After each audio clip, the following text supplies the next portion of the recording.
Welcome to the Femininja Project. I am your host, Cheryl I Love, middle-aged ninja hiding in plain sight, dedicated to restoring human dignity one person at a time and helping you unleash your personal power. Discover that it's possible to look like a woman, act like a lady, move like a ninja, and think like a warrior. And remember, men are always welcome on the Femininja Project.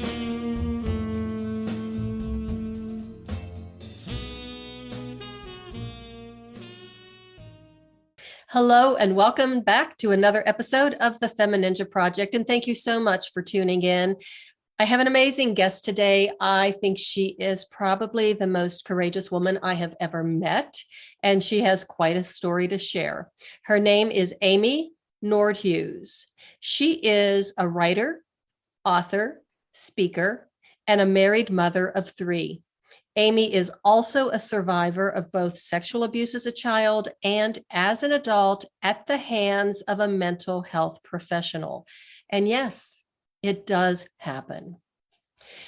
Amy has her newly released award-winning memoir, Preyed Upon, Breaking Free from Therapist Abuse, and it is also receiving rave reviews on Amazon.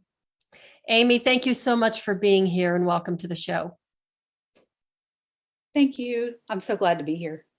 I am so glad to have you on the show. And just so the listeners know that this is really a tough subject. I mean, you truly have gone from the depths of despair and tragedy to triumph by finding your voice, standing your ground, and telling your story. So to my listeners, if you're listening to this and you're starting to feel triggered or it's kind of hitting a little too close to home for you, go ahead and just take a break, stop the recording, go for a walk, do whatever it is that you need to do.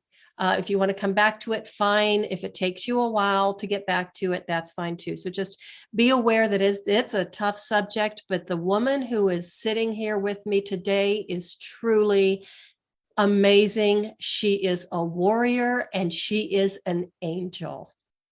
You're so sweet. Thank you. Well, you're welcome, or thank you. But yeah, when people say that, I always have a hard time with that because other people see the other side of me. Yeah. So, Amy, go ahead and just tell us your story about what happened.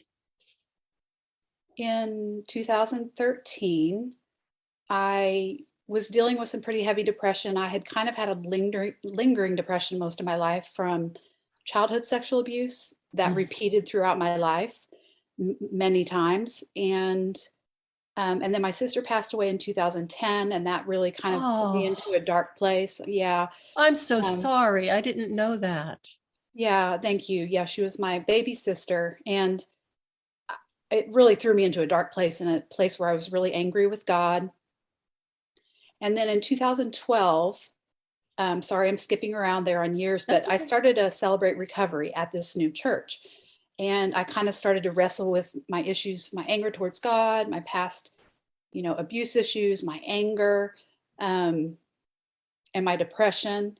And that is kind of when my faith really came alive for me, and where God started to kind of come alive for me. So I started attending this new church, and this doctor and therapist was an elder at my church. At this new church, and he came highly recommended, and I respected my pastor. And so I started to see him in April of 2013. So I just, wanted to work on the lingering depression and issues in my marriage. My marriage was very disconnected, and just parenting and things like that. And, I didn't really notice, any red flags until probably Christmas time. So is that like 7 months or so? And it's when he offered to rub my feet or my shoulders for a Christmas present. And, I did what I have done in past abuse situations. I just froze. I panicked. I didn't feel that no was an option. I felt like I had to pick one, A or B. And at the same time, I had all these voices. I say voices. I had a voice in my head screaming these messages at me like, say something like, don't make him uncomfortable. This is awkward. You're making him uncomfortable. Like, heaven forbid I should make him feel uncomfortable. Right. And I made myself pick one, and then I panicked and switched it to the other one. I think changed it back to a foot rub just to get him back. Mm-hmm. And we continued this way to where I eventually adjusted to it. I eventually made some excuses for it. I thought, oh, I probably told him I loved foot rubs when I was a kid, and he's probably just saying that to make me feel heard, you know. And besides, he's more like a father figure. He's more like a grandpa. You know, it's like, Amy, just calm down. You know, you're always anxious. You're afraid of everything. Like, what's the big deal? It's feet. Mm-hmm. So, you know, these kind of tapes that played in my head just caused me to minimize things and rationalize them and make excuses. And that's how it proceeded on till I think I got out July of the following year. But he slowly upped his game, and he, you know, eventually found a way to sit closer to me, and at the same time kind of luring me into this trap where I felt heard and seen and validated and special. And like we had this father-daughter bond. And so by the time an abuser makes a bigger move, you feel pretty ensnared. You feel empathy for them. You feel too guilty, you know, to stand up for yourself. There's just a lot of layers, and they're all happening at once. And I do have just a few questions to clarify, because I did read your book. It is a very powerful book, and I highly recommend it to my listeners. It is incredibly powerful, and it's also very enlightening and educational, because it gives, you know, insights into what to look for in, you know, a situation like this. But I just wanted to go back. And so he was a psychiatrist. He was an MD, and he was a psychiatrist. Correct. And so when you went to him, it was specifically for medication. And then he suggested that you do counseling with him. Is that correct? No, he actually is a psychiatrist that does counseling for a living. Okay. Oh, okay. So I went to him knowing he was a therapist, and knowing that he could also, you know, oversee the antidepressant that I was taking. So it was kind of a win-win there. Okay, great. And then as you're talking about, you know, the things that he would say, and, you know, getting a little bit closer, and, you know, just kind of like crossing those boundaries just a little bit, and then a little bit more, until it got to the foot rub or the shoulder rub. And that is what we refer to as grooming. Yes. And that, I think, is something I just wanted to touch upon, because it's really interesting, because the way grooming starts, it's so innocuous at the very beginning. It's so subtle that it's even like, am I really reading this right? Is this happening? And then, of course, there's that voice in your head going, oh, Amy, or oh, Cheryl, come on, you're always so suspicious of everybody, which I am. And then all of a sudden, it's normalized. So that crossing of that boundary, it doesn't seem as weird. Since he started laying that foundation on day one, this is about 7 or 8 months into the process where he made that bold of a move. But he started grooming on day one. And I noticed, I didn't realize that till I got out and put it all together. But, you know, the first time I came in, he pretended to look at what I was wearing and get an Afghan out of his cupboard that maybe matched what I was wearing. So he did it in a goofy, silly way. And then he covered me up with it. Well, an ethical therapist won't ever cover you up with any kind of blanket, even if they just wouldn't do it, period. They wouldn't even touch you, much less come into your personal space that way. So I had all the, you know, bells going off of, that's awkward, that's uncomfortable. But yeah, my brain was like, oh, Amy, good grief. He's just being playful because he's trying to make you less nervous. And like, what actually bad is actually happening? Like, and then it becomes sweet that he does it, and it just becomes who he is. And he's just kind of goofy that way. And so, yeah, it's a very slow, insidious process that's almost even hard to see and catch. You feel it, but not quite strong enough. And then you've got your own, minimizing and your own, oh, Amy, good grief. You worry about everything, or, whatever those tapes are. We all do it because our brain is saying, which is more likely, that you are misinterpreting the situation or he's an evil sociopath. It's probably always going to be us, right? Right. And, Yeah. yeah. And so that's kind of how they play. It's like a game of chess almost. And when they move too quickly, they slow down, and then they speed back up when they can. And the way you said that it's just so small and so subtle, and that of course is by design. And these predators, and that's exactly what they are predators, are masters at that. So not only are they masters at, like testing the water and putting those feelers out there of how far can they go, how much can they do before, the real huge red flag, is triggered in the person and the woman. Yeah, so they are definitely very good at what they do.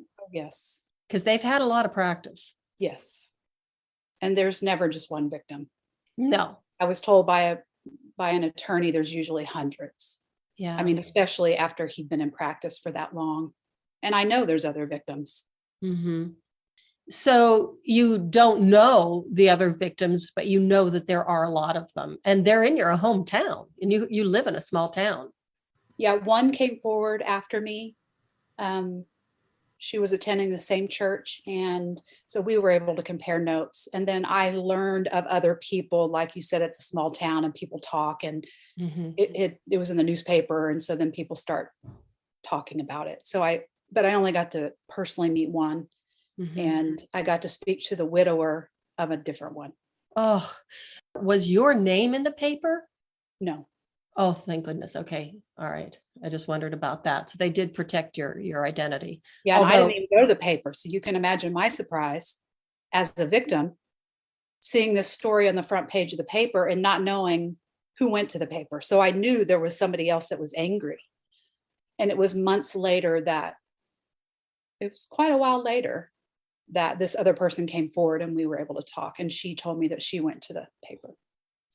Now, I want to go back because, again, I read your book, so I know the story pretty well. And I told you even before we started recording, because, I was reading it on my computer, the PDF form of your book. And there were so many times I almost lunged through the screen to go and find these people and just beat the stuffing out of them, because some of the ways that they treated you was absolutely abhorrent and just disgusting, because you did at one point realize, okay, this is getting out of control. I need help.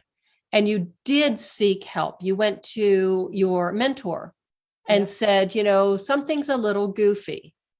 Yes. And I'm uncomfortable. And what was her reaction? She minimized everything or blew it off. I started with smaller things. And then eventually I told her about the actual assault that happened a few months before I left for good. And she said, maybe he was just trying to teach you to stick up for yourself since you were abused as a child and all. And I knew in that moment, there is nobody else. There is no one that is going to be able to help me. I'm on my own. She at least she knew me really well. She knew the doctor. She had been in therapy before. Like, she got it. And I thought, if I'm so close to her and she doesn't get it, nobody's going to get it. I'm not telling anybody else. Right. And so that was devastating. Those betrayals sometimes hurt more than the abuse. Absolutely.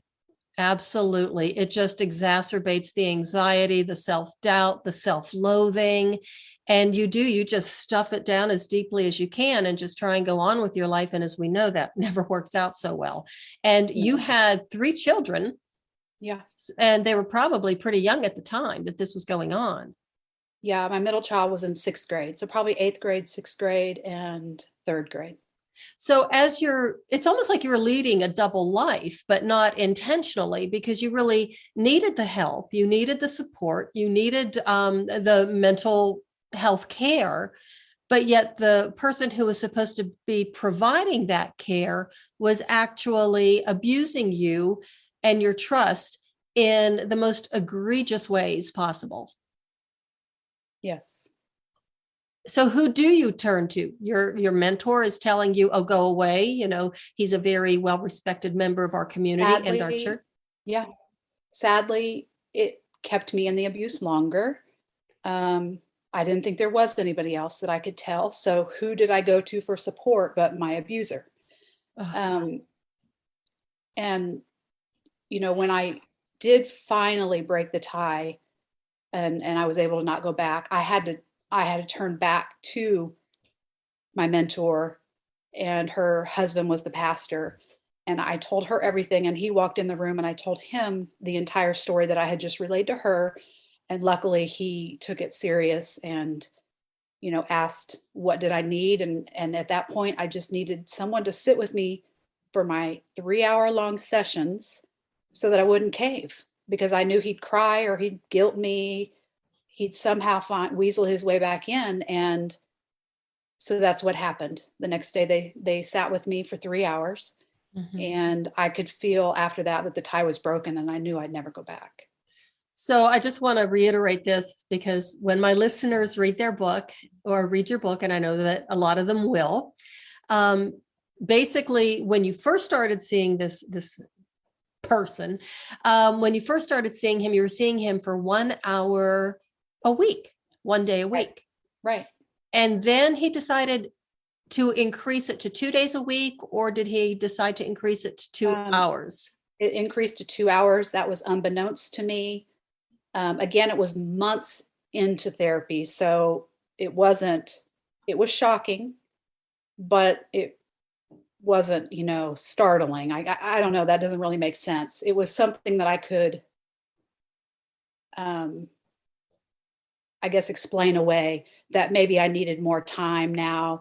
We were getting into like deeper issues.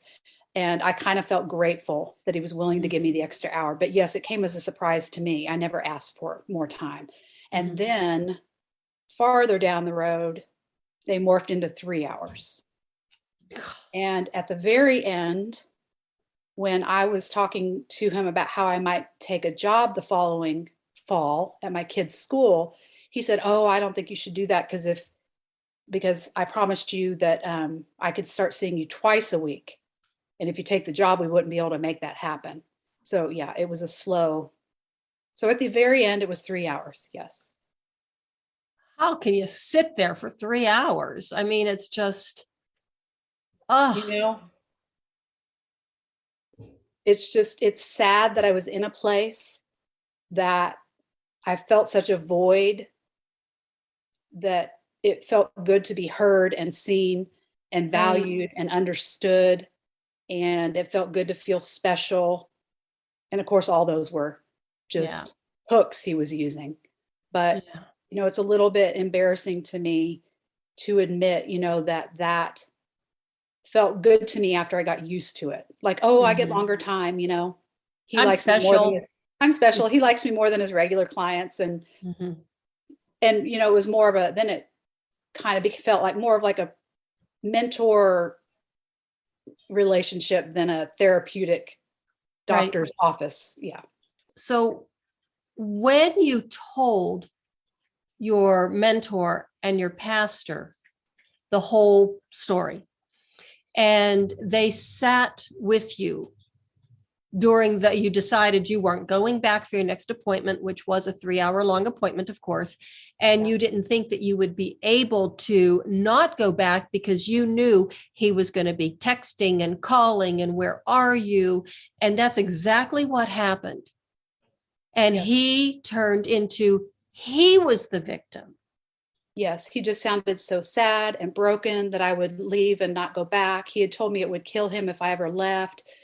And there were 9 phone calls in the first 2 hours. And I started to feel sorry for him again, which I knew I would.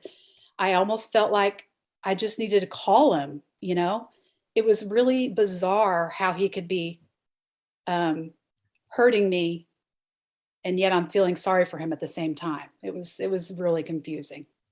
So he actually, just to clarify it for the audience too, he would share stories of his childhood.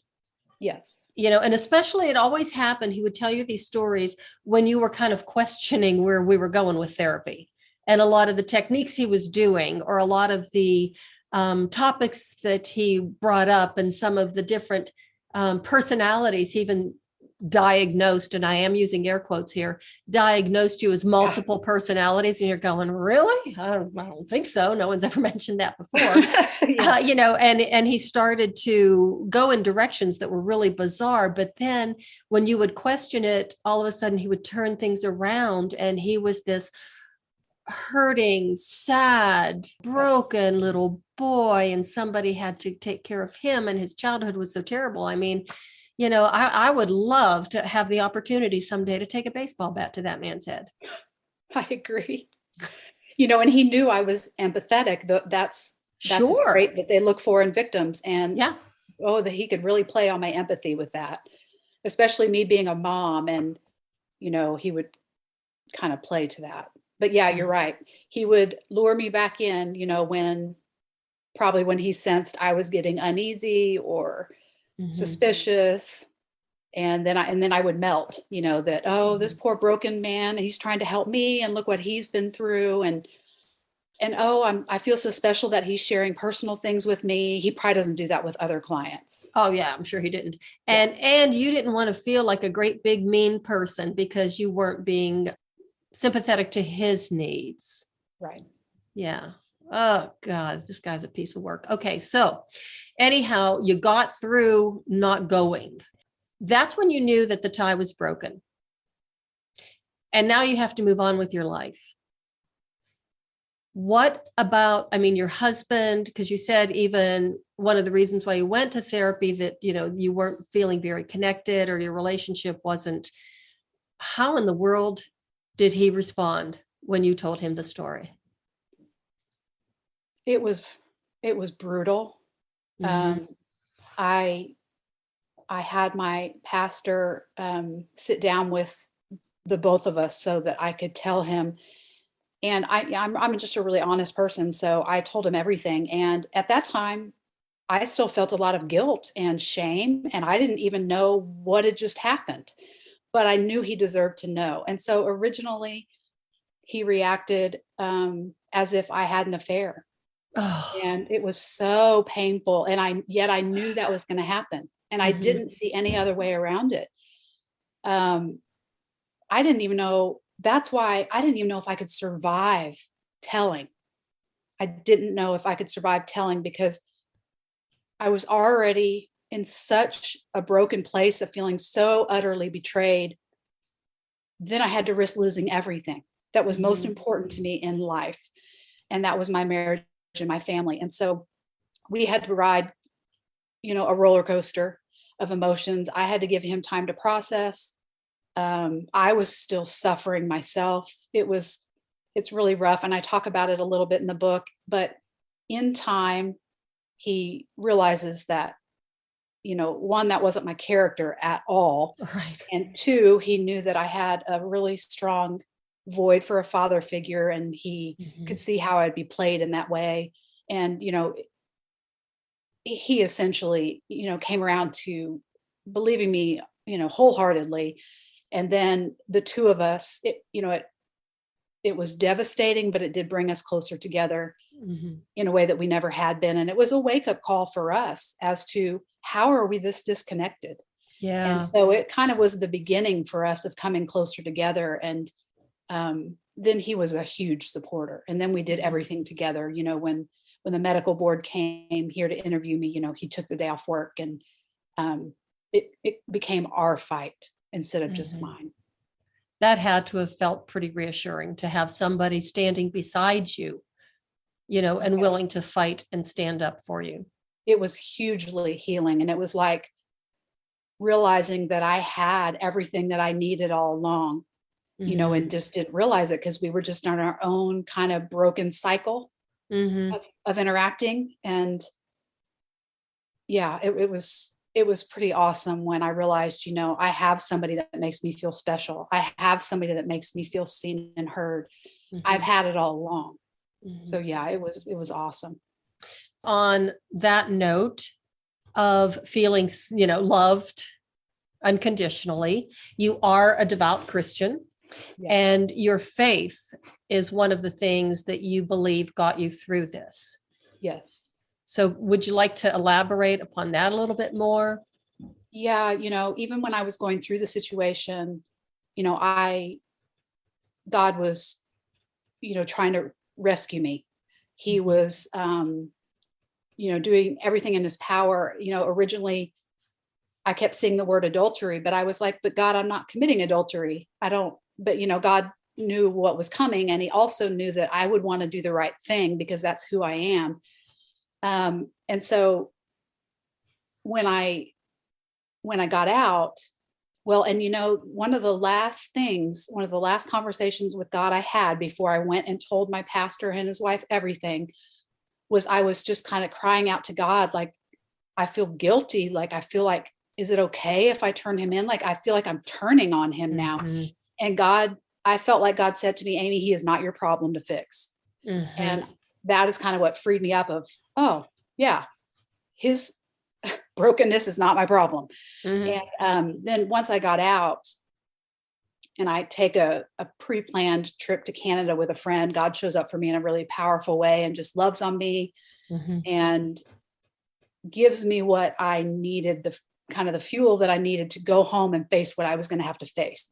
You were in Canada on your trip and God had shown up for you in so many beautiful ways. And that's when, you knew what you had to do, that you were being reinforced to go back and tell your husband and talk to your husband. But I did want to just say that even when you were telling me this, or what you were talking about it just a few minutes ago, and it's happening again, I'm just getting chills thinking about it, because I remember the stories that you tell in the book of the things that happened when you were up in Canada and some of the amazing coincidences, because what you were facing is something that in my wildest imagination, I couldn't ever imagine having the courage to do. Thank you. I don't think I couldn't have gotten through it without God, without his help. I just couldn't have. I feel like he held me up when I literally couldn't stand. Your faith, of course, and your church community is very important to you. What happened after you came forward and you told your story? Did they accept you at the church? Were you ostracized because, you said such terrible things about a church elder? And I know that your mentor had scoffed and, minimized your experience at the very beginning. And it wasn't until she heard the entire story and her husband was there listening to it as well, your pastor, that she finally believed you. But it's amazing that I wonder, there's a part of me, because I say I'm very suspicious, I wonder if you had told her the entire story and your pastor wasn't there, if you would have gotten that same type of reaction from her. I know, I've often wondered that myself. And you even tell a story in the book, I think you were having coffee with her, and this was later on. And you were talking about his name came up or whatever, and she said something incredibly hurtful. Yes. I think I said something about, now I know why doctors make sure to have a sexual misconduct clause in their insurance companies, because I had no idea that this behavior was so common. And yeah, she said something like, well, I know why I had that clause, because the people that go to him are crazy. I mean, and that was it. That was the end of your relationship. And when I read that part in your book, I stood up and I applauded. And it's like, yes, she finally cut that cord too, because sometimes, you really do need to weed out the people in your life who are not supporting you and not serving you well and who are actually causing you harm. And that was one of them. And that's very hurtful. It's really hard to terminate a relationship like that. Yeah. And I did try to go back to that church and I couldn't do it. And the pastor started to talk to me as if the doctor and I were one and the same, and we were both sinners in need of help. And it was extremely hurtful to me. And I, in fact, got the courage to tell him that if he couldn't speak to me about this as if I was one of his own daughters, that he needed to not talk to me about it at all. And he respected that, and we didn't discuss it anymore. And then the gossip mill started. It was brutal. And I'm still uncomfortable because I don't know who in that church knows the truth and who knows the fictitious version that the doctor and his wife gave. And that's one of the painful things about coming forward, and especially living in a small town, is that you feel you just never know what people know and what they're thinking of you. But that's when you have to rely on God, that it isn't, I do not have to defend myself. I don't owe an explanation to anybody. I know the truth. My husband knows the truth. And there is, in part of, it's almost like a subtitle, or it's a quote on the cover of your book, is scripture. And that kind of says it all. And it is to take no part in the worthless deeds of evil and darkness. Instead, expose them. And that's exactly what you did. And, you know, again, I cannot say it enough. I really applaud your courage, your strength. Oh, okay. I was getting chills again. I just really, I admire and respect you so much for doing what you did. And you are a speaker. You're, of course, promoting your book, but you're also a speaker. So your goal is to educate people, women, about sexual abuse at the hands of a therapist or a medical practitioner. Yeah, especially adult abuse, because it's extremely shameful. I think it's probably very common, but it's just not talked about because it's embarrassing. It's shameful. It's easier to decide that we were a willing participant sometimes than to admit that we were duped or manipulated. And so I just want to shed light on it so that onlookers who don't understand it can be more compassionate towards adult victims. And so that adult victims who are feeling all this shame and guilt and embarrassment can walk free of that, because that is never theirs to carry. That is the abuser who should feel embarrassed and ashamed and guilty. Not a victim ever. And even to shed light on this subject so people who are vulnerable know what to look for. Yes. And they recognize the signs of grooming, and they recognize the process, and, you know, they can grab their purse and run before they get sucked in. Yes. There's one of the things that I loved about, one of the many things I loved about your book, is that you had rules. So every time it was like there was a wounding, is what we'll call it. And, you know, it was like Amy got knocked down again because, you know, somebody else's needs were more important than hers. And it was like, okay, rule number one, everybody else takes priority above me. And as you were going through the book, you wrote down rules, you know, and it was really so sad to see these rules. And I'm like, oh gosh, no. And then all of a sudden, after you did come out with your story, and you could feel it, you could feel the energy even in the book. You could feel that, you know, she's finding her voice, she's standing her ground. And the most beautiful part about it, the rules were changing. So all of those rules that you had written through the first part of the book, at the second part, completely changed. And it was rules of empowerment and self-empowerment. And it was just so beautiful. Thank you. Yeah, I have to admit, those are pretty special to me, because I got to watch those develop organically and kind of discover them in myself. And it was so exciting. Like, I have another one, you know, to add to my list.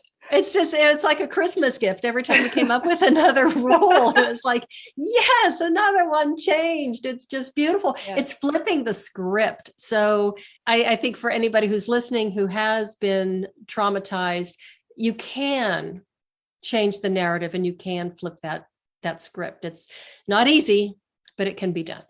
Yes. And so, Amy, how can people get your book? How can they find your book? How can they get a hold of you if they want to, so they can connect with you, or even maybe book you as a speaker, have you come to their events? Yeah, I have a website, and it's www.amynordhues.com. Will that be in the show notes, or should I spell it? You bet it will. Okay. But go ahead and spell it anyway. It's AMYNORDHUES. I have such a weird last name. I always feel I have to spell it. But they can sign up to follow my blog there. They can email me. I will respond to anybody who reaches out to me. They can buy an autographed paperback there. And then I've got social media links there. And then on Amazon, I have my book for sale and the ebook as well. Okay, excellent. Are there any final pearls of wisdom you want to share with the listeners? To adult victims or victims, period, I just like to say that you are not alone. It is not your fault, and you are deeply loved. That's probably what I would close on, because that is just what I'm so passionate about, is letting other adults who have gone through something like this, especially at the hands of someone who supposedly represents God. Right. It is so devastating and crushing and so isolating for some of the reasons we talked about earlier, that a lot of us take our secrets to the grave and just, and that's a very, very painful way to live. And then some of us come forward and we have to suffer then too. So it's important to me that they know that. And for you, it was a double whammy, because not only was it and air quotes again, man of God, also a medical professional, an MD. And we should be able to trust those people. But as I always say, predators are everywhere, and we have got to be not hypervigilant, but we have got to be aware and alert and always looking for signs and listen to our intuition. Yes. And that's really hard for somebody who's going through difficult times, because our intuition is just skewed. It's not as sharp or as accurate as it is when we're feeling at our best. Right. And childhood abuse tells us that our intuition is wrong, right, and not to be trusted. Yeah. So, and I also like to say, because of my experience, I did tell and I got shot down and I was crushed and I stayed longer. You have to tell, and you have to keep telling. Keep telling until you're heard, because somebody would have heard and somebody would have listened if I had not stopped at one person. Right. Right. Well, Amy, I tell you, your story is incredible. Your courage is beyond belief. I mean, really, it truly is. And thank you so much for being here. I really appreciate it. Thank you. It was just a pleasure to meet you. Oh, you too. And again, congratulations on the book. I'm sorry you had to write it, but I'm glad that you did write it. And I think it can really help and reach a lot of people and give them hope and encouragement when they need it. Thank you. Everybody, wow, huh? Isn't she amazing? Thank you so much for listening. I really appreciate it. And I know Amy does too. And please do check out her book, get her book. It's just an incredible read. Go to her website. She's got a lovely blog. She has an awful lot of information. She's a pretty prolific writer, and connect with her. I'm sure she would love to hear from you. And, if you need somebody to talk to, I think Amy would be a good person to connect with. So, and remember, if you've gone through something like this, it is not your fault, and you are loved. And that is the way of the Femininja.